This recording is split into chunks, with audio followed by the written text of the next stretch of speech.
Hello friends, we will move towards our next point. Uh, Introduction to Object Oriented Analysis and Design मध्ये आपण पुढे जाऊया. Class आणि object मी जसं तुम्हाला सांगितलं लास्ट लेक्चरमध्ये की what is mean by a class and what is a object. Class म्हणजे काय तर it is a collection of things, ज्या काही गोष्टी आहेत त्याचं कलेक्शन म्हणजे काय तर क्लास, किंवा जे काही कन्सेप्ट आहेत त्याचं कलेक्शन म्हणजे class that have the same characteristics. पण त्या सगळ्या ज्या काही गोष्टी असतील त्याच्या कॅरेक्टरिस्टिक्स ह्या सगळ्यांच्या सेम असतील. ह्या सगळ्या गोष्टींचं कलेक्शन म्हणजे क्लास. आणि ह्या प्रत्येक ज्या काही गोष्ट आहे त्या क्लासमधली ती म्हणजे ऑब्जेक्ट. प्रत्येक जी काही गोष्ट आहे ती म्हणजे ऑब्जेक्ट. मला वाटतं हे तुम्हाला सर्वांना माहीतच असेल, पण तरी आपण एकदा थोडंसं रिवाईज करूया. ऑब्जेक्ट ओरिएंटेड कन्सेप्ट जे आहेत ते सगळे सेम आपल्या प्रोग्रामिंगमध्ये जे आहेत ते सेम आपण सॉफ्टवेअर इंजिनिअरिंगच्या बाबतीत आहेत. पहिला पॉईंट आहे तो म्हणजे इनहेरिटन्सचा. इनहेरिटन्स आपल्याला माहिती आहे, इनहेरिटन्स इज द एक मेकॅनिझम आहे that permits the new class. म्हणजे नवीन जर क्लास आपल्याला एखादी तयार करायची एखाद्या एक्झिस्टिंग क्लासमधून, एखाद्या अगोदरच एक क्लास तयार केलेली आहे आणि त्याच्यामध्ये आपल्याला एखादी नवीन क्लास क्रिएट करायची, तर त्याला आपण इनहेरिटन्स असं म्हणतो. एक्झिस्टिंग क्लासलाच आपण बेस क्लास किंवा पॅरेंट क्लास असे म्हणतो किंवा सुपर क्लास म्हणतो. तेच आपण नवीन एखादी क्लास त्याच्यामध्ये तयार केली तर त्याला आपण डिराईव्ह क्लास किंवा चाइल्ड क्लास किंवा सब क्लास असं आपण म्हणतो.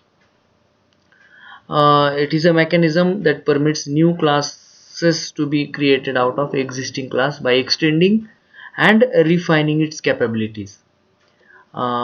This is inheritance.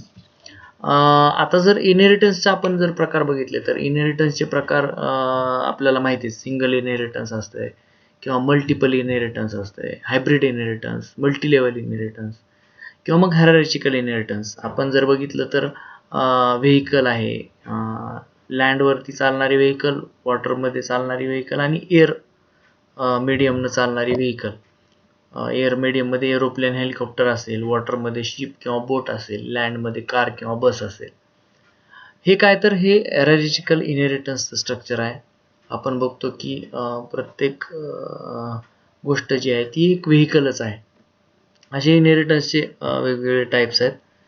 फार डिटेलमध्ये न जाता आपण पुढे जाऊया.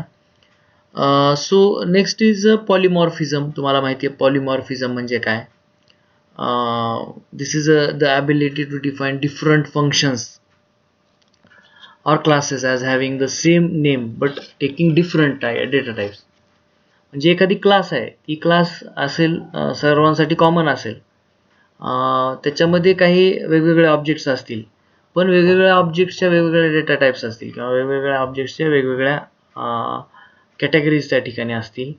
त्याला आपण पॉलिमॉर्फिझम असं म्हणतो. Polymorphism is particularly effective while implementing inheritance. Inheritance इम्प्लिमेंटेशनच्या वेळेला सर्वात इफेक्टिव्ह काय तर पॉलिमॉर्फिझम आहे. एक एक्झाम्पल आपल्याला खाली दाखवलं की ए creates a snail that inherits a move class but the स्नेल वुड क्रॉल.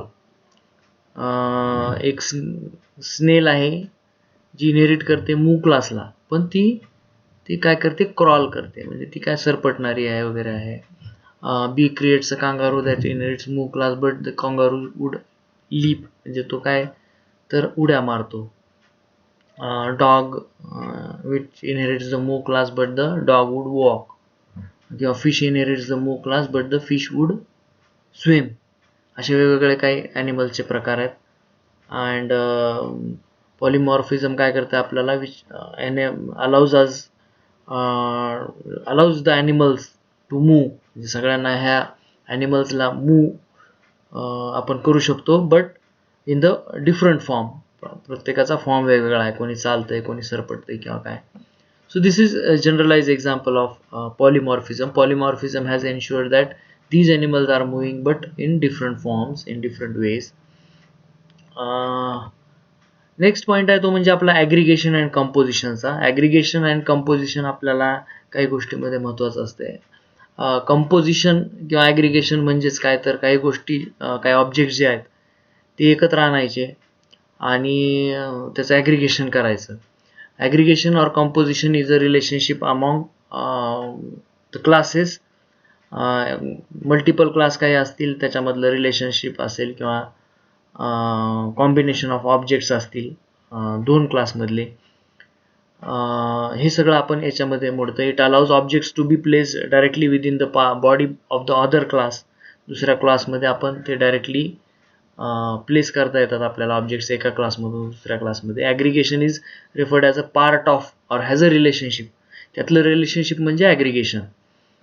आता खाली आपण काही फिजिकल कंटेनमेंटचं एक एक्झाम्पल बघितलंय. A computer is compose of monitor. Computer composition कम्प्युटरचं कसं आहे तर मॉनिटर आहे, CPU आहे, माऊस आहे, कीबोर्ड आहे अँड सो ऑन. हे सगळे त्याचे काय आहेत ऑब्जेक्ट्स आहेत. कशाचे तर कम्प्युटरचे. Computer is a class and they are the objects. पण ते काय तर कंपोजिशन केलंय त्याचं आणि एकत्र आणलेत ते सगळे ऑब्जेक्ट्स. हे काय तर फिजिकल कंटेनमेंट आहेत. आणि कन्सेप्च्युअल कंटेनमेंटमध्ये आपण बघितलं तर share holder has a share. म्हणजे एखादा शेअर होल्डर असतो त्याच्याकडे काही शेअर्स असतात. शेअर्स आपल्याला काही फिजिकल एंटिटी नाही आहे. शेअर्स आहेत त्याच्याकडं म्हणजे he has some amount he has invested in to that share and he is a shareholder. This is conceptual containment. हे ॲग्रिगेशन आणि कंपोजिशनमध्ये हे दोन गोष्टी मोडतात. So this is another point in object oriented analysis and design.